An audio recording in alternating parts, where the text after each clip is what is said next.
दुसरीकडे काँग्रेसच्या भूमिकेवर पार्थ पवारांनी नाराजी व्यक्त केली आहे। महाराष्ट्रात काँग्रेसचा डाऊनफॉल आहे असं पार्थ पवार यांनी म्हटलंय।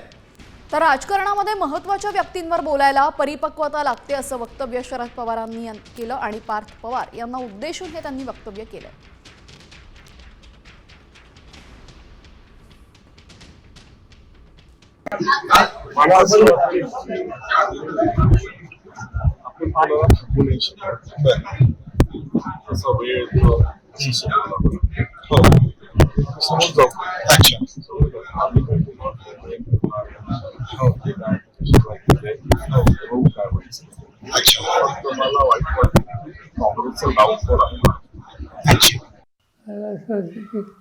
राजकारणामध्ये महत्त्वाचे धोरणात्मक सेकंड करायला एक प्रकारची परिपक्वता लागते।